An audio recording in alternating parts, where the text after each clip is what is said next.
Hi hello guys, welcome back to my channel. ಹೇಗಿದ್ದೀರಾ ಎಲ್ಲರೂ? Hope ಎಲ್ಲರೂ ಚೆನ್ನಾಗಿದ್ದೀರಾ ಅಂತ ಅಂದ್ಕೊಳ್ತೀನಿ. ನಾನು ಕೂಡ ಅಷ್ಟೇ ತುಂಬಾ ಚೆನ್ನಾಗಿದ್ದೀನಿ. ಗೈಸ್, ಯಾರ್ಯಾರು ಲೈಕ್ ಮಾಡ್ತಿದ್ದೀರಾ, ಹಾಗೆಯೇ ಕಮೆಂಟ್ ಬಾಕ್ಸ್ನಲ್ಲಿ 4, 5, 6 ಅಂತ ಕಮೆಂಟ್ಸ್ ಮಾಡ್ತಿದ್ದೀರಾ, ಎಲ್ಲರಿಗೂ ಕೂಡ ಮತ್ತು ಮಹಾಲಕ್ಷ್ಮಿ ಆಗಿರಬಹುದು, ಹಾಗೆಯೇ 4, 5, 6 ಏಂಜಲ್ಸ್ ಎಲ್ಲರಿಗೂ ಕೂಡ ಒಳ್ಳೇದು ಮಾಡಲಿ ಅಂತ ಕೇಳ್ಕೊಳ್ತಾ ಇವತ್ತಿನ ವ್ಲಾಗ್ನ ಸ್ಟಾರ್ಟ್ ಮಾಡ್ಕೊಳ್ತಾ ಇದ್ದೀನಿ. ಗೈಸ್, ಆದಷ್ಟು ಲೈಕ್ ಮಾಡಿ, ಇನ್ನೊಬ್ರು ಕಷ್ಟಕ್ಕೆ ನೆರವಾಗಿ. ನೀವು ಆದಷ್ಟು ಲೈಕ್ ಕೊಟ್ಟಷ್ಟು ವೀಡಿಯೋನದು ಲೀಕ್ ಆಗುತ್ತೆ. ನಿಮ್ಮ ಥರ ಕಷ್ಟದಲ್ಲಿರೋರು ತುಂಬ ಜನ ಇರ್ತಾರೆ ಅಲ್ವಾ? ಹೊಸದಾಗಿ ನನ್ನ ಚಾನಲ್ ನೋಡ್ತಾ ಇರೋರು ದಯವಿಟ್ಟು ಲೈಕ್ ಮಾಡಿ. ನೀವು ಲೈಕ್ ಕೊಟ್ಟಷ್ಟು ವಿಡಿಯೋನದು ಲೀಕ್ ಆಗಿ ಎಲ್ಲರೂ ಕೂಡ ಅಂದರೆ ತುಂಬ ಜನ ಕಷ್ಟದಲ್ಲಿ ಬಳಲ್ತಾ ಇರ್ತಾರೆ ಅಲ್ವಾ? ಒಬ್ಬೊಬ್ಬರು ನಾನಾ ರೀತಿ ಅಂತಂದರೆ ಒಬ್ಬೊಬ್ರಿಗೆ ಒಂದೊಂದು ಥರ ಕಷ್ಟ ಇರುತ್ತೆ ಗೈಸ್. ಎಲ್ಲರಿಗೂ ಕೂಡ ಈ ರೀತಿ ಆ ರೀತಿ ಕಷ್ಟಗಳು ಅಂತಲ್ಲ, ಸುಮಾರು ಅಂದರೆ ಅವ್ರವ್ರು ಅನುಭವಿಸ್ತಾ ಇರೋರು ಅವ್ರಿಗೆ ಗೊತ್ತಿರುತ್ತೆ ಅಲ್ವಾ? ಅಂದರೆ ಪ್ರತಿಯೊಬ್ಬ ಮನುಷ್ಯ ಅಂತ ಅಂದಮೇಲೆ ಕಷ್ಟಗಳನ್ನ ಅನುಭವಿಸ್ತಾನೇ ಇರ್ತಾರೆ. ಸೊ ಅವರು ಕೂಡ ಈ ವಿಡಿಯೋ ಅನ್ನೋದನ್ನ ನೋಡಿಕೊಂಡು ಮನೆಯಲ್ಲಿ ಈ ಕೆಲವೊಂದು ಪದಾರ್ಥಗಳನ್ನ ಯೂಸ್ ಮಾಡಿಕೊಂಡು ಕೆಲವೊಂದು ತಂತ್ರಗಳಾಗಿರಬಹುದು, ಪರಿಹಾರಗಳಾಗಿರಬಹುದು, ಈ ರೀತಿ ಮಾಡ್ಕೊಳ್ಳೋದ್ರಿಂದ ನಿಜವಾಗ್ಲೂ ಸಮಸ್ಯೆ ಅನ್ನೋದನ್ನ ಬಗೆಹರಿಸ್ಕೊಳ್ಬೋದು. ಓಕೆನಾ? ಹಾಗೆಯೇ ದೇವರು ಕಷ್ಟ ಅಂತ ಕೊಟ್ಟ ಮೇಲೆ ನಿಜವಾಗ್ಲೂ ಕೆಲವೊಂದು ಪರಿಹಾರಗಳನ್ನ ಕೊಟ್ಟಿರ್ತಾನೆ.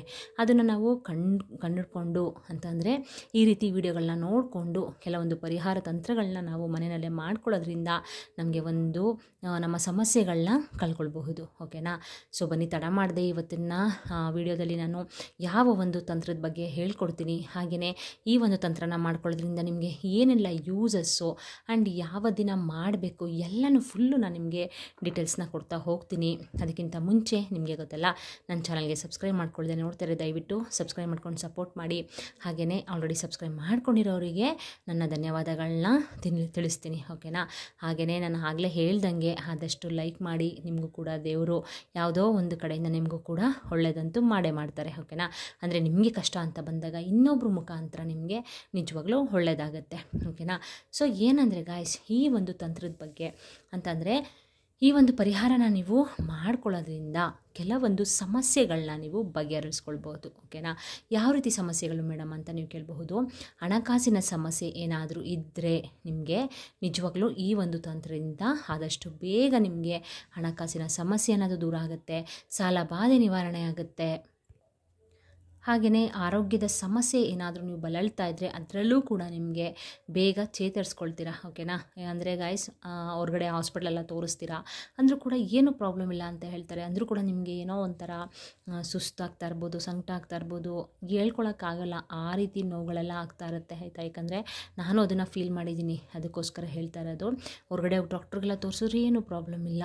ಆವಾಗ ನಮ್ಗೆ ಗೊತ್ತಾಗಿದ್ದು ಈ ರೀತಿ ಏನೋ ಒಂದು ಸಮಸ್ಯೆಗಳಾಗಿ ನಮಗೆ ಈ ರೀತಿ ಸಮಸ್ಯೆಗಳನ್ನ ಅನುಭವಿಸ್ತಾ ಇದ್ದೀವಿ ಅಂತ ನಮಗೂ ಕೂಡ ಗೊತ್ತಾಗಿ ಕೆಲವೊಂದು ತಂತ್ರಗಳನ್ನ ಪರಿಹಾರಗಳನ್ನ ಮನೆಯಲ್ಲಿ ಮಾಡ್ಕೊಂಡ್ವಿ. ಆವಾಗ ನಮಗೂ ಕೂಡ ಒಳ್ಳೆಯದಾಯಿತು. ಅದಕ್ಕೋಸ್ಕರ ನೀವೆಲ್ಲ ನನ್ನ ಫ್ಯಾಮಿಲಿ ಅಲ್ವಾ? ಸೊ ಕಷ್ಟ ಅಂತ ಬಂದಮೇಲೆ ಗಾಯ್ಸ್, ನಮಗೇನು ಗೊತ್ತದನ್ನು ನಾವು ತಿಳಿಸ್ಕೊಡ್ಬೇಕು. ಸುಮ್ಮನೆ ನಾವೊಬ್ಬರೇ ಅದನ್ನು ತಂತ್ರಗಳನ್ನ ಮಾಡಿಕೊಂಡು ಪರಿಹಾರಗಳನ್ನ ಮಾಡಿಕೊಂಡು ನಾವೊಬ್ಬರೇ ಚೆನ್ನಾಗಿರಬೇಕು ಅಂತಲ್ಲ ಅಲ್ವಾ? ನಮ್ಮಿಂದ ನಿಮಗೇನೋ ಒಂದು ಉಪಯೋಗ ಆಗುತ್ತೆ ಅಂತಂದರೆ ಹೇಳೋದ್ರಲ್ಲಿ ಏನೂ ತಪ್ಪಿಲ್ಲ. ಅದು ನನ್ನ ಚಾನಲಲ್ಲಿ ಗಾಯ್ಸ್ ಒಂದು ಸಲ ಎಕ್ಸ್ಪರಿಮೆಂಟ್ ಮಾಡಿ ಎಕ್ಸ್ಪೀರಿಯೆನ್ಸ್ನ ತೊಗೊಂಡು ಓಕೆ ಫೈನ್, ನನಗೊಂದು ಗುಡ್ ರಿಸಲ್ಟ್ ಸಿಕ್ತು ಅಂದರೆ ಮಾತ್ರ ನಾನು ನಿಮಗೆ ಶೇರ್ ಮಾಡುವಂಥದ್ದು. ಸೊ ಈ ಒಂದು ತಂತ್ರದಿಂದ ನಿಮಗೆ ಹಣಕಾಸಿನ ಸಮಸ್ಯೆ ಇದ್ದರೆ ದೂರವಾಗುತ್ತೆ, ಮನೆಯಲ್ಲಿ ನಿಮಗೆ ಹಣ ಅನ್ನೋದು ವೃದ್ಧಿ ಆಗುತ್ತೆ. ಓಕೆನಾ? ಸೊ ಬನ್ನಿ, ತಡ ಮಾಡದೆ ಯಾವ ರೀತಿ ಮಾಡ್ಕೊಳ್ಳೋದು ಆ್ಯಂಡ್ ಯಾವ ವಾರ ಮಾಡಬೇಕು ಅಂತ ನಾನು ನಿಮಗೆ ಹೇಳ್ಕೊಡ್ತೀನಿ. ಗೈಸ್, ಇದಕ್ಕೆ ಬೇಕಾಗಿರುವಂಥದ್ದು ನಾನಿಲ್ಲಿ ಒಂದು ಬಿಳಿ ಬಣ್ಣದ ಬಟ್ಟೆನ ತೊಗೊಂಡಿದ್ದೀನಿ. ಓಕೆನಾ? ಬಿಳಿ ಅನ್ನೋದು ತುಂಬಾ ಒಂದು ಪರಿಶುದ್ಧವಾದದ್ದು, ಶ್ರೇಷ್ಠವಾದ ಬಣ್ಣ ಅಂತಲೇ ಹೇಳ್ಬೋದು. ಓಕೆನಾ? ಸೊ ಇದನ್ನು ನಾವು ಚಂದ್ರಂಗೆ ಹೋಲಿಸ್ತೀವಿ ಅಲ್ವಾ? ಸೊ ಚಂದ್ರಂಗೆ ನಾವು ಹೋಲಿಸೋದ್ರಿಂದ ತುಂಬಾ ಒಳ್ಳೆಯದು. ಈ ಬಿಳಿ ಆಗಿರಬಹುದು, ಕೆಂಪು ಬಣ್ಣದ ಬಟ್ಟೆಗಳಲ್ಲಿ ನೀವು ಯಾವುದೇ ಒಂದು ಪರಿಹಾರ ತಂತ್ರಗಳನ್ನ ಮಾಡಿಕೊಂಡ್ರೆ ತುಂಬಾ ಒಳ್ಳೆಯದಾಗುತ್ತೆ. ಹಾಗೆಯೇ ಆದಷ್ಟು ಬೇಗ ನಿಮಗೆ ಒಂದು ಗುಡ್ ರಿಸಲ್ಟ್ ಅನ್ನೋದು ಸಿಗುತ್ತೆ. ಹಾಗೆಯೇ ನೋಡಿ, ನಾನು ಇಲ್ಲಿ 2 ಅರಿಶಿಣದ ಕೊಂಬನ್ನು ನಾನು ತೊಗೊಂಡಿದ್ದೀನಿ. ಮತ್ತು ಮಹಾಲಕ್ಷ್ಮಿಗೆ ತುಂಬಾ ಪ್ರಿಯವಾದದ್ದು ಈ ಅರಿಶಿಣ ಅನ್ನೋದು ಅಲ್ವಾ?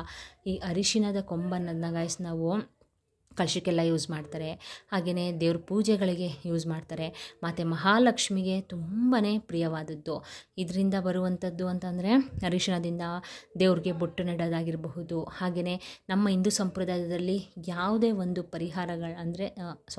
ನಮ್ಮ ಹಿಂದೂ ಸಂಪ್ರದಾಯದಲ್ಲಿ ಈ ರೀತಿ ಯಾವುದೇ ಒಂದು ಶುಭ ಕಾರ್ಯಗಳನ್ನ ಮಾಡ್ಕೊಳ್ಳೋದಕ್ಕೆ ಈ ಅರಿಶಿನ ನಾವು ತುಂಬಾ ಯೂಸ್ ಮಾಡ್ತೀವಿ ಅಲ್ವಾ. ಯಾವುದೇ ಒಂದು ಸಮಾರಂಭಗಳು, ಶುಭ ಸಮಾರಂಭಗಳು ಸ್ಟಾರ್ಟ್ ಆಗಬೇಕು ಅಂತಂದರೆ ಈ ಅರಿಶಿಣದಿಂದನೇ ಸ್ಟಾರ್ಟ್ ಆಗೋದು ಅಲ್ವಾ. ಸೊ ಅಷ್ಟು ಒಂದು ಪ್ರಾಮುಖ್ಯತೆನ ಕೊಡ್ತೀವಿ. ಅದಕ್ಕಿಂತ ಹೆಚ್ಚಾಗಿ ಮತ್ತು ಮಹಾಲಕ್ಷ್ಮಿಗೆ ಈ ಅರಿಶಿಣದ ಕೊಂಬು ಅನ್ನೋದು ತುಂಬಾ ಇಷ್ಟ. ಅದಕ್ಕೋಸ್ಕರ ಹೇಳ್ತಾ ಇರೋದು. ನೋಡಿ, ನಾನು 2 ಅರಿಶಿಣದ ಕೊಂಬನೇ ತೊಗೋಬೇಕು ನೀವು. ಹಾಗೆಯೇ ಇದ್ರ ಜೊತೆಗೆ ಗಾಯ್ಸ್ ನಾನಿಲ್ಲಿ 5 ಲವಂಗನ ನಾನು ತೊಗೊಂಡಿದ್ದೀನಿ. ಲವಂಗನ ಕ್ಲೀನಾಗಿ ನೋಡ್ಕೊಂಡು ತೊಗೋಬೇಕು ಗಾಯ್ಸ್. ಇಲ್ಲಿ ನೋಡಿ, ನಾನು ಮೊಗ್ಗಿರೋದೆಲ್ಲ ನೋಡ್ಬಿಟ್ಟು ತೊಗೊಳ್ಳಿ, ಸುಮ್ಮನೆ ಕಟ್ಟಾಗಿರೋದು ಆ ಥರ ಎಲ್ಲ ತೊಗೊಳಕ್ಕೆ ಹೋಗಬೇಡಿ. ಕೆಲವೊಂದು ತಂತ್ರ ಪರಿಹಾರಗಳಿಗೆ ಈ ರೀತಿ ನಾವು ನೋಡಿಬಿಟ್ಟೆ ತೊಗೋಬೇಕು, ಓಕೆನಾ. ಸೊ ಈ ರೀತಿ ನೋಡಿ, ಇಲ್ಲಿ ಮೊಗ್ಗಿದೆ ಅಲ್ವಾ, 5 ಲವಂಗನ ನಾನು ಇದ್ರ ಜೊತೆ ಸೇರಿಸ್ತಾ ಇದ್ದೀನಿ. ಹಾಗೆಯೇ ಇದ್ರ ಜೊತೆಗೆ ಗಾಯ್ಸ್ ಈ ಲವಂಗನ ಏನಕ್ಕೆ ನಾವು ಹಾಕಬೇಕು ಅಂತಂದರೆ ಗಾಯ್ಸ್, ಲವಂಗ ಅನ್ನೋದು ಹಣಕಾಸನ್ನು ನಮ್ಮ ಮನೆಯಲ್ಲಿ ವೃದ್ಧಿ ಮಾಡುತ್ತೆ, ಧನ ಪ್ರಾಪ್ತಿಯಾಗುತ್ತೆ, ಧನಾಗಮನ ಆಗಲಿಕ್ಕೆ ನಾವು ಲವಂಗನ ಯೂಸ್ ಮಾಡ್ತೀವಿ. ಹಾಗೆಯೇ ಇಲ್ಲಿ 5 ಏಲಕ್ಕಿನ ನಾನು ತೊಗೊಂಡಿದ್ದೀನಿ. ಏಲಕ್ಕಿನೂ ಅಷ್ಟೇ ಕ್ಲೀನಾಗಿ ನೋಡ್ಕೊಂಡು ತೊಗೊಳ್ಳಿ, ಒಡೆದೋಗಿರಬಾರ್ದು ಇದು. ಆ ರೀತಿ ನೀವು ನೋಡ್ಕೊಂಡು ತೊಗೋಬೇಕು. ಅಂದರೆ ಏಲಕ್ಕಿನ ನೀವು ಯೂಸ್ ಮಾಡೋದ್ರಿಂದ ಈ ಏಲಕ್ಕಿ ಅನ್ನೋದು ಮ್ಯಾಗ್ನೆಟ್ ಥರ, ಹಣನ ಮ್ಯಾಗ್ನೆಟ್ ಥರ ಎಳೆಯುವಂಥ ಶಕ್ತಿ ಈ ಏಲಕ್ಕಿಗೆ ಇದೆ. ನಾನಿಲ್ಲಿ 5 ಏಲಕ್ಕಿನ ಇದ್ರ ಜೊತೆ ಸೇರಿಸ್ಕೊಳ್ತಾ ಇದ್ದೀನಿ.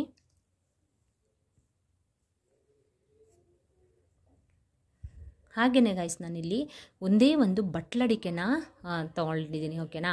ಯಾರೋ ಒಬ್ಬರು ಕಮೆಂಟ್ ಮಾಡಿದರು, ನೀವು ಈ ರೀತಿ ಅಡಿಕೆ ಇಟ್ಟಿದ್ದೀರಲ್ಲ ಅದು ಎಲ್ಲಿ ಸಿಗುತ್ತೆ ಅಂತ. ಇದು ಎಲ್ಲ ಅಂಗಡಿಗಳಲ್ಲೂ ಸಿಗುತ್ತೆ ಗಾಯ್ಸ್, ರೇಷನ್ ಅಂಗಡಿಲೂ ಕೂಡ ಸಿಗುತ್ತೆ. ನಾನು ರೇಷನ್ ಅಂಗಡಿಲೇ ತೊಗೊಂಡಿದ್ದು. ಇಲ್ಲ ಅಂತಂದರೆ ಈ ದೇವ್ರ ಸಾಮಾನುಗಳು ಸಿಗುತ್ತಲ್ಲ, ಅಲ್ಲಿ ಕೂಡ ಸಿಗುತ್ತೆ, ಅದನ್ನು ತೊಗೊಳ್ಳಿ. ಒಂದೇ ಒಂದು ಬಟ್ಲಡಿಕೆನ ನಾನು ಯೂಸ್ ಮಾಡ್ಕೊಂಡಿದ್ದೀನಿ. ಹಾಗೆಯೇ ಗಾಯ್ಸ್ ನಾನಿಲ್ಲಿ 5 ರೂಪಾಯಿದು ಒಂದು ಕಾಯಿನ್ನ ತೊಗೊಂಡಿದ್ದೀನಿ, ಓಕೆನಾ. 5 ರೂಪಾಯಿದೇ ತೊಗೋಬೋದು, ಇಲ್ಲ ಅಂತಂದರೆ ನೀವು 1 ರೂಪಾಯಿದು 5 ಕಾಯಿನ್ನ ಯೂಸ್ ಮಾಡ್ಬೋದು, ತೊಂದರೆ ಇಲ್ಲ. ನಾನಿಲ್ಲಿ 5 ರೂಪಾಯಿ ಕಾಯಿನ್ನೇ ತೊಗೊಂಡಿದ್ದೀನಿ. ಯಾಕೆ ಈ ಥರ 5ನೇ ತೊಗೊಂಡಿದ್ದೀನಿ ಅಂತಂದರೆ, ಇಲ್ಲಿ ನೋಡಿ, ನಾನು ಲವಂಗ 5 ತೊಗೊಂಡಿದ್ದೀನಿ, ಹಾಗೆಯೇ ಏಲಕ್ಕಿನ 5 ತೊಗೊಂಡಿದ್ದೀನಿ, ಕಾಯಿನ್ ಕೂಡ 5 ತೊಗೊಂಡಿದ್ದೀನಿ ಅಲ್ವಾ. 5 ರೂಪಾಯಿ ತೊಗೊಂಡಿದ್ದೀನಿ. ಅಂದರೆ ನಾವು ಇದನ್ನು ಪಂಚಭೂತಗಳಿಗೆ ಹೋಲಿಸ್ತೀವಿ ಗಾಯ್ಸ್ ಅಲ್ವಾ. ಸೊ ಪಂಚಭೂತಗಳಿಗೆ ಹೋಲಿಸೋದ್ರಿಂದ ನಮಗೆ ಆದಷ್ಟು ಬೇಗ ನಮ್ಮ ಸಮಸ್ಯೆಗಳಿಗೆ ಪರಿಹಾರ ಅನ್ನೋದು ಸಿಗುತ್ತೆ. ಅದಕ್ಕೋಸ್ಕರ ಇಲ್ಲಿ ಹೇಳ್ತಾ ಇರೋದು. ಈ ರೀತಿ 5 ರೂಪಾಯಿ ಕಾಯಿನ್ನೇ ತೊಗೊಳ್ಳಿ. 5 ರೂಪಾಯಿ ಕಾಯಿನ್ ಇಲ್ಲ ಅನ್ನೋರು 1 ರೂಪಾಯಿ ಕೂಡ 1 ರೂಪಾಯಿದು 5 ಕಾಯಿನ್ನ ತೊಗೋಬೋದು. ನಾನು ಈ ಕಾಯಿನ್ನ ಇದ್ರ ಜೊತೆಗೆ ಸೇರಿಸ್ಬಿಟ್ಟು ಗಾಯ್ಸ್ ಇದನ್ನು ಒಂದು ಗಂಟನಾಗಿ ನಾನು ಮಾಡ್ಕೊಳ್ತೀನಿ. ನೋಡಿ ಗಾಯ್ಸ್, ನಾನು ಈ ರೀತಿ ಒಂದು ಗಂಟನ್ನ ಇದನ್ನು ಮಾಡ್ಕೊಂಡಿದ್ದೀನಿ. ಈ ಗಂಟನ್ನ ನೀವು ತೊಗೊಂಡೋಗ್ಬಿಟ್ಟು ನಿಮ್ಮ ಅಡಿಗೆ ಮನೆಯಲ್ಲಿ ಅಕ್ಕಿ ಡಬ್ಬದ ಒಳಗಡೆ ನೀವು ಇದನ್ನು ಇಡಬೇಕಾಗುತ್ತೆ, ಓಕೆನಾ. ಅದಕ್ಕಿಂತ ಮುಂಚೆ ಒಂದು ವಿಷಯನ ನಿಮಗೆ ಹೇಳಲಿಕ್ಕೆ ಇಷ್ಟಪಡ್ತೀನಿ. ನಿಮ್ಮ ಮಾತೆ ಮಹಾಲಕ್ಷ್ಮಿ ಮನೆಯಲ್ಲಿ ನೆಲೆಸಬೇಕು ಅಂದರೆ ಮನೆ ಅನ್ನೋದು ತುಂಬಾ ಸ್ವಚ್ಛವಾಗಿರಬೇಕು. ಸ್ವಚ್ಛತೆ ಎಲ್ಲಿರುತ್ತೋ ಮತ್ತು ಮಹಾಲಕ್ಷ್ಮಿ ಖಂಡಿತವಾಗ್ಲೂ ಅಲ್ಲಿ ನೆಲೆ ಊರ್ತಾರೆ, ಓಕೆನಾ. ಹಾಗೆಯೇ ಅಡುಗೆ ಮನೆಯಲ್ಲೂ ಅಷ್ಟೇ ತುಂಬಾ ಕ್ಲೀನಾಗಿ ಇಟ್ಕೊಳ್ಳಿ. ಹಾಗೆಯೇ ಮಸಾಲೆ ಪದಾರ್ಥಗಳಾಗಿರಬಹುದು, ಅದು ಮೇನಾಗಿ ಉಪ್ಪಾಗಿರಬಹುದು, ಅರಿಶಿನ ಆಗಿರ್ಬೋದು, ಹುಣಸೆಹಣ್ಣಾಗಿರಬಹುದು, ಈ ರೀತಿ ಆಮೇಲೆ ಮಸಾಲೆ ಐಟಮ್ಸು, ಈ ರೀತಿ ಕಾಳುಗಳಾಗಿರಬಹುದು, ದವಸ ಧಾನ್ಯಗಳಾಗಿರಬಹುದು, ಯಾವುದು ಕೂಡ ಖಾಲಿ ಆಗಬಾರ್ದು. ಅದರಲ್ಲೂ ಕೂಡ ಅಕ್ಕಿ ಕೂಡ ಖಾಲಿ ಆಗಬಾರ್ದು. ಸ್ವಲ್ಪ ಇದ್ದಾಗಲೇ ಎಲ್ಲನೂ ಕೂಡ ನೀವು ತಂದುಬಿಟ್ಟು ಫಿಲ್ ಮಾಡ್ಕೋಬೇಕು, ಓಕೆನಾ. ಫುಲ್ಲು ಫಿಲ್ ಮಾಡ್ಕೊಳ್ಳಿ. ಆ ಥರ ಖಾಲಿ ಆಗೋಕ್ಕಂತೂ ಬಿಡೋಕ್ಕಂತೂ ಹೋಗಬೇಡಿ. ಹಾಗೆಯೇ ಸಿಂಕಲ್ಲಿ ಪಾತ್ರೆ ಅಲ್ಲಲ್ಲೇ ಹಾಕೋದು, ನೊಣ ಎಲ್ಲ ಮುತ್ತುತ್ತಾ ಇರುತ್ತೆ. ಆ ರೀತಿ ನೀವು ಮಾಡೋದ್ರಿಂದ ಗಾಯ್ಸ್ ಮನೆಯಲ್ಲಿ ಒಂದು ನೆಗೆಟಿವಿಟಿ ಅನ್ನೋದೇ ತುಂಬಿಕೊಳ್ಳುತ್ತೆ ಹೊರತು ಪಾಸಿಟಿವಿಟಿ ಅನ್ನೋದು ಬರೋದಿಲ್ಲ. ಅದಕ್ಕೆ ಹೇಳ್ತಾ ಇರೋದು, ಆದಷ್ಟು ಮನೇನ ಕ್ಲೀನಾಗಿ ಇಟ್ಕೊಳ್ಳಿ. ಅಡುಗೆ ಮನೇಲಿ ಅನ್ನಪೂರ್ಣೇಶ್ವರಿ ದೇವಿ ನೆಲೆಸಿರ್ತಾರೆ ಅಲ್ವಾ. ಸೊ ನಮಗೆ ಒಂದು ಒಳ್ಳೆಯದಾಗಬೇಕು, ನಮಗೆ ಊಟಕ್ಕೂ ಕೂಡ ತೊಂದರೆ ಆಗಬಾರ್ದು ಅಂತ ಅಂದರೆ ಅನ್ನಪೂರ್ಣೇಶ್ವರಿಗೆ ನಾವು ಹೋಲಿಸ್ತೀವಿ ಊಟನ, ಅಂದರೆ ಅನ್ನನ ಅಲ್ವಾ. ಸೊ ಅದು ನಮಗೆ ಚೆನ್ನಾಗಿ ಸಿಗಬೇಕು, ನಮಗೆಲ್ಲದರಲ್ಲೂ ಒಳ್ಳೆಯದಾಗಬೇಕು ಅಂತಂದರೆ ನೀವು ಅಡುಗೆ ಮನೆನ ಕ್ಲೀನಾಗಿ ಇಟ್ಕೊಳ್ಬೇಕಾಗುತ್ತೆ. ಮನೆಯಲ್ಲೂ ಅಷ್ಟೇ ಕ್ಲೀನಾಗಿ ಒರೆಸ್ಕೊಳ್ಳಿ. ಅಂದರೆ ಸ್ವಲ್ಪ ಅರಿಶಿನ ಹಾಗೆಯೇ ಸ್ವಲ್ಪ ಉಪ್ಪನ್ನ ಹಾಕಿಬಿಟ್ಟು ಮನೆನ ಕ್ಲೀನಾಗಿ ಒರೆಸ್ಕೊಳ್ಬೇಕು. ಹಾಗೆಯೇ ಸ್ನಾನ ಮಾಡುವ ನೀರಿಗೂ ಅಷ್ಟೇ ಸ್ವಲ್ಪ ಚಿಟಿಕೆ ಅರಿಶಿನ ಹಾಗೆಯೇ ಸ್ವಲ್ಪ ಕಲ್ಲುಪ್ಪನ್ನ ಹಾಕ್ಕೊಂಡು ನೀವು ಸ್ನಾನ ಮಾಡೋದ್ರಿಂದ ನಿಮ್ಗೆ ಯಾವುದೇ ಒಂದು ದಾರಿದ್ರ್ಯ ದೋಷಗಳಿದ್ರೂ ಕೂಡ ಅದು ಕಳೆದೋಗುತ್ತೆ, ಓಕೆನಾ. ನಮ್ಮ ಮನೆಯಿಂದ ಒಂದು ನೆಗೆಟಿವಿಟಿನ ದೂರ ಮಾಡಬೇಕು, ಒಂದು ಪಾಸಿಟಿವಿಟಿನ ನಾವು ಮನೆಯೊಳಗಡೆ ಎಂಟ್ರಿ ಮಾಡ್ಕೊಳ್ಬೇಕು ಅಂತ ಅಂದರೆ ನಾವು ಆದಷ್ಟು ಮನೆನ ಕ್ಲೀನಾಗಿ ಇಟ್ಕೊಳ್ಳೋದ್ರ ಜೊತೆಗೆ ಒಂದು ನಂಬಿಕೆ ಇಟ್ಟು ಈ ರೀತಿ ತಂತ್ರ ಪರಿಹಾರಗಳನ್ನ ನಾವು ಮನೆಯಲ್ಲೇ ಮಾಡ್ಕೊಳ್ಬೇಕಾಗತ್ತೆ. ಹಾಗೆಯೇ ಗಾಯ್ಸ್ ಇನ್ನೊಂದೇನಂತಂದರೆ ಅಕ್ಕಿನ ಫುಲ್ಲು ಅಂದರೆ ಬಾಕ್ಸಲ್ಲಿ ತುಂಬಿ ಇಟ್ಕೊಂಡಿರ್ತೀರ ಅಲ್ವಾ, ಈ ಒಂದು ತಂತ್ರನ ನೀವು ಶುಕ್ರವಾರ ಬೆಳಿಗ್ಗೆ ಮಾಡ್ಕೊಳ್ಬೇಕಾಗತ್ತೆ. ಸರಿನಾ? ಶುಕ್ರವಾರ ಮಾಡ್ಕೊಳ್ಳಿ, ಇಲ್ಲ ಅಂತಂದರೆ ಮಂಗಳವಾರ ಮಾಡ್ಕೊಳ್ಳಿ.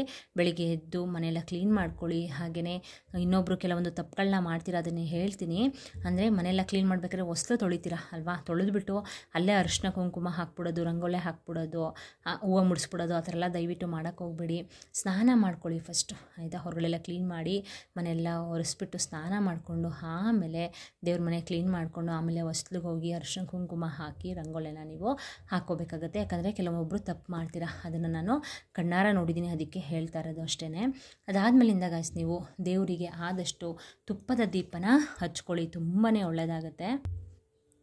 ಅದರ ಜೊತೆಗೆ ಗಾಯ್ಸ್ ನೀವು ಮತ್ತು ಮಹಾಲಕ್ಷ್ಮಿಗೆ ಕೆಂಪು ಹೂವಾಗಿರಬಹುದು, ಮಲ್ಲಿಗೆ ಹೂವು ಆಗಿರಬಹುದು, ಈ ರೀತಿ ತುಂಬಾ ಇಷ್ಟ. ಆ ರೀತಿ ನೀವು ಬಣ್ಣದ ಹೂಗಳನ್ನು ನೀವು ಮುಡಿಸ್ಬೇಕಾಗತ್ತೆ. ಅದಾದಮೇಲಿಂದ ಪೂಜೆ ಎಲ್ಲ ಮುಗಿಸ್ಕೊಂಡು ಗಾಯ್ಸ್ ನೀವು ಈ ರೀತಿ ಒಂದು ಗಂಟನ್ನು ಮಾಡ್ಕೊಂಡಿರ್ತೀರಲ್ಲ, ಈ ಒಂದು ಗಂಟನ್ನು ದೇವಿ ಮುಂದೆ, ದೇವಿ ಫೋಟೋ ಮುಂದೆ ಇಟ್ಕೊಂಡು ಒಂದು ಸಂಕಲ್ಪನ ನೀವು ಮಾಡ್ಕೊಳ್ಬೇಕು. ನಿಮ್ಮ ಮನೆಯಲ್ಲಿ ಏನು ಕಷ್ಟ ಇದೆ, ಏನು ಸಮಸ್ಯೆಯಿಂದ ನೀವು ಬಳಲ್ತಾ ಇದ್ದೀರಾ, ಅದನ್ನು ನೀವು ದೇವಿ ಮುಂದೆ ಹೇಳ್ಕೊಳ್ಳಿ, ಆಯಿತಾ? ಭಕ್ತಿಯಿಂದ ಮಾಡಿ. ನಾನು ಪ್ರತಿ ಸಲ ಹೇಳ್ತೀನಿ ಗಾಯ್ಸ್, ಒಂದು ನಂಬಿಕೆ ಇಟ್ಟು ಮಾಡ್ಕೊಳ್ಳಿ, ತುಂಬಾ ಒಳ್ಳೆಯದಾಗತ್ತೆ. ಓಕೆನಾ? ಅದಾದಮೇಲೆ ನೀವು ಇದಕ್ಕೂ ಕೂಡ ಸ್ವಲ್ಪ ಮೇಲ್ಗಡೆ ಅರಿಶಿನ ಕುಂಕುಮ ಹಾಕಿ ಒಂದು ಹೂವನ್ನ ಮುಡಿಸಿ ಇದಕ್ಕೂ ಕೂಡ ಗಂಧದ ಕಡೆಯಿಂದ ಪೂಜೆ ಮಾಡಾದಮೇಲೆ ಗಾಯ್ಸ್ ಇದನ್ನು ತೊಗೊಂಡೋಗ್ಬಿಟ್ಟು ನೀವು ಅಕ್ಕಿ ಡಬ್ಬದ ಒಳಗಡೆ ನೀವು ಇದನ್ನು ಹಾಕಿ. ಓಕೆನಾ? ಹಾಕಾದ್ಮೇಲೆ ನೋಡಿ ಗಾಯ್ಸ್, ನಿಮ್ಮ ಮನೆಯಲ್ಲಿ ಹಣ ಅನ್ನೋದು ಯಾವ ರೀತಿ ವೃದ್ಧಿಸುತ್ತೆ, ಹಾಗೆಯೇ ನಿಮ್ಮ ಸಾಲದ ಸಮಸ್ಯೆ ಅನ್ನೋದು ಆದಷ್ಟು ಬೇಗ ನಿಮಗೆ ಕ್ಲಿಯರ್ ಆಗುತ್ತೆ. 11 ದಿನದಲ್ಲೇ ನಿಮಗೆ ಆ ಮ್ಯಾಜಿಕ್ ಅನ್ನೋದೇ ನಡೆಯುತ್ತೆ, ಆಯಿತಾ? ಅಂದರೆ ಸ್ವಲ್ಪ ನಿಮಗೆ ಸುಧಾರಿಸ್ತಾ ಹೋಗ್ತೀರಾ, ನಾನಾ ಮೂಲಗಳಿಂದ ನಿಮಗೆ ದುಡ್ಡು ಬರೋಕ್ಕೆ ಸ್ಟಾರ್ಟ್ ಆಗುತ್ತೆ. ನಾನು ಪ್ರತಿ ಸಲ ಹೇಳ್ದಂಗೆ ನಂಬಿಕೆ ಇಟ್ಟು ಮಾಡಿ, ಆಯಿತಾ? ಯಾವುದೇ ಒಂದು ಪರಿಹಾರ ತಂತ್ರಗಳನ್ನ ಮಾಡ್ಕೋಬೇಕು ಅಂದರೆ ಒಂದು ನಂಬಿಕೆ ಅನ್ನೋದು ತುಂಬಾ ಬಹಳ ಮುಖ್ಯ ಆಗಿರುತ್ತೆ, ಆಯಿತಾ? ಈ ಒಂದು ತಂತ್ರ ನಿಜವಾಗ್ಲೂ ಶಾಸ್ತ್ರಗಳಲ್ಲಿ ಹೇಳೋ ಪ್ರಕಾರ, ಪರಿಹಾರ ಶಾಸ್ತ್ರದಲ್ಲೇ ಆಗಿರ್ಬೋದು, ಸಿದ್ಧಿಶಾಸ್ತ್ರದಲ್ಲೇ ಆಗಿರಬಹುದು, ಮನುಷ್ಯನ ಏಳಿಗೆ ಅಂತಲೇ ಈ ರೀತಿ ಕೆಲವೊಂದು ಪರಿಹಾರಗಳನ್ನ ತಿಳಿಸ್ಕೊಟ್ಟಿದ್ದಾರೆ. ಅದರಲ್ಲಿ ಇದು ಒಂದು ಕೂಡ ತುಂಬಾ ಅದ್ಭುತವಾಗಿ ಕೆಲಸನ ಮಾಡುತ್ತೆ.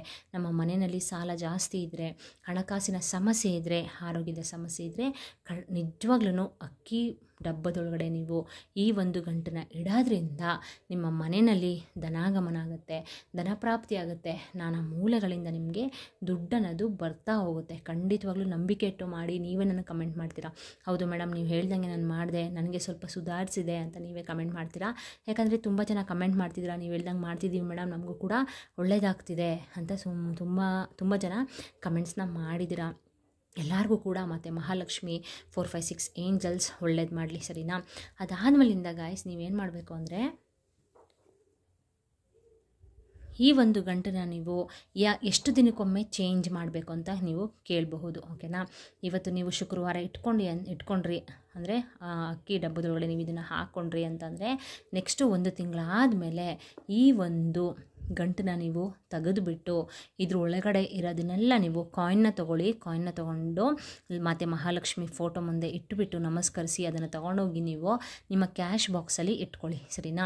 ಇನ್ನು ಮಿಕ್ಕಿದೆಲ್ಲನೂ ಕೂಡ ನೀವು ತೊಗೊಂಡೋಗ್ಬಿಟ್ಟು ಯಾವುದಾದ್ರೂ ಒಂದು ಗಿಡದ ಹತ್ರ ಹಾಕ್ಬಿಡಿ. ಹಾಗೆಯೇ ಈ ಬಿಳಿ ಬಣ್ಣದ ಬಟ್ಟೆನ ನೀವು ಯೂಸ್ ಮಾಡ್ಕೊಳ್ಬೋದು, ರೀಯೂಸ್ ಮಾಡಿ ಬಂದ್ಬಿಟ್ಟು ವಾಶ್ ಮಾಡಿಕೊಂಡು ಮತ್ತೆ ಈ ನಾನು ಏನೇನು ತೋರಿಸಿದ್ದೀನಿ ಐಟಮ್ಸು ಅದೆಲ್ಲನೂ ಕೂಡ ಮತ್ತೆ ನೀವು ಕಟ್ಟಬೇಕು. ಈ ಥರ ಒಂದು ಗಂಟನ್ನ ಮಾಡಿ ನೀವು ಮತ್ತೆ ಅಕ್ಕಿ ಡಬ್ಬದೊಳಗಡೆ ಹಾಕಬೇಕು. ತಿಂಗಳಿಗೊಮ್ಮೆ ಚೇಂಜ್ ಮಾಡಿ. ಓಕೆನಾ? ನಂಬಿಕೆ ಇಟ್ಟು ಮಾಡ್ಕೊಳ್ಳಿ. ನಿಜವಾಗ್ಲೂ ನಿಮಗೆ ಚಮತ್ಕಾರನೇ ನಡೆಯುತ್ತೆ ಗಾಯ್ಸ್. ಮನೆಯಲ್ಲಿ ಅಭಿವೃದ್ಧಿ ಆಗುತ್ತೆ. ನಾನಾ ಮೂಲೆಯಿಂದ ಖಂಡಿತವಾಗ್ಲೂ ಹಣ ಅನ್ನೋದು ಬಂದೇ ಬರುತ್ತೆ, ಆಯಿತಾ? ನೀವೇ ನನಗೆ ಕಮೆಂಟ್ ಮಾಡ್ತೀರಾ ಬೇಕಾದರೆ. ಒಂದು ನಂಬಿಕೆ ಇಟ್ಟು ಮಾಡ್ಕೊಳ್ಳಿ. ಈ ವಿಡಿಯೋ ನಿಮಗೆ ಯೂಸ್ಫುಲ್ ಆಯಿತು ಅಂತ ಅಂದ್ಕೊಳ್ತೀನಿ. ಯೂಸ್ಫುಲ್ ಅಂತ ಅನಿಸಿದ್ರೆ ದಯವಿಟ್ಟು ಒಂದು ಲೈಕ್ ಮಾಡೋದನ್ನ ಮರಿಬೇಡಿ. ಇನ್ನೊಬ್ಬರು ಕಷ್ಟಕ್ಕಾಗಿ ಲೈಕ್ ಮಾಡಿ. ಹಾಗೆಯೇ ಯಾವ್ಯಾವ ರೀತಿ ನಿಮಗೆ ವಿಡಿಯೋಸ್ ಬೇಕು ಅಂತ ಕಮೆಂಟ್ಸಲ್ಲಿ ತಿಳಿಸಿ, ನಾನು ಅದನ್ನು ಮಾಡ್ತೀನಿ. ತುಂಬ ಜನ ಕಮೆಂಟ್ಸ್ ಮಾಡ್ತಿದ್ದಾರೆ, ಎಲ್ಲರಿಗೂ ಕೂಡ ನಾನು ರಿಪ್ಲೈ ಮಾಡ್ತಾಯಿದ್ದೀನಿ. ಹಾಗೆಯೇ ಅವ್ರ ಕಮೆಂಟ್ಸ್ ಈ ರೀತಿ ನನಗೆ ಪ್ರಾಬ್ಲಮ್ ಇದೆ ಅಂತ ಹೇಳ್ಕೊತಾ ಇದ್ದೀರಾ, ನಾನು ಎಲ್ಲದಕ್ಕೂ ಕೂಡ ಆನ್ಸರ್ ಮಾಡ್ತಾಯಿದ್ದೀನಿ. ಹಾಗೆಯೇ ರೆಮಿಡಿಗಳನ್ನೂ ಕೂಡ ನಾನು ಮಾಡಿ ನಿಮಗೆ ತೋರಿಸ್ತಾ ಇದ್ದೀನಿ. ಓಕೆನಾ? ಹಾಗೆಯೇ ಇದೇ ರೀತಿ ನಾನು ತುಂಬ ರೆಮಿಡೀಸ್ ಮಾಡಿದ್ದೀನಿ. ಎಲ್ಲಾದ್ರದ್ದು ನಾನು ಲಿಂಕ್ನ ಡಿಸ್ಕ್ರಿಪ್ಷನಲ್ಲಿ ಕೊಟ್ಟಿರ್ತೀನಿ, ಒಮ್ಮೆ ಚೆಕ್ ಮಾಡಿಕೊಂಡು ನಂಬಿಕೆ ಇಟ್ಟು ಮಾಡ್ಕೊಳ್ಳಿ ಅಂತ ಹೇಳ್ತಾ, ಮತ್ತು ಮಹಾಲಕ್ಷ್ಮಿ ಆಗಿರಬಹುದು, 456 ಏಂಜಲ್ಸ್ ಆಗಿರಬಹುದು, ನೀವು ಇಷ್ಟಪಡೋ ದೇವರಾಗಿರಬಹುದು, ಹಾಗೆಯೇ ನಿಮ್ಮ ಮನೆ ದೇವರಾಗಿರಬಹುದು, ಎಲ್ಲರೂ ಕೂಡ ನಿಮಗೆ ಒಳ್ಳೇದು ಮಾಡಲಿ ಅಂತ ಹೇಳ್ಕೊಳ್ತಾ ಇವತ್ತಿನ ವ್ಲಾಗ್ನ ಇಲ್ಲಿಗೆ ಎಂಡ್ ಮಾಡ್ತೀನಿ. ನೆಕ್ಸ್ಟ್ ಹೊಸ ಯೂಸ್ಫುಲ್ ಇನ್ಫಾರ್ಮೇಷನ್ ವಿಡಿಯೋದೊಂದಿಗೆ ಸಿಗ್ತೀನಿ. ಅಲ್ಲಿವರೆಗೂ bye bye, see you, take care.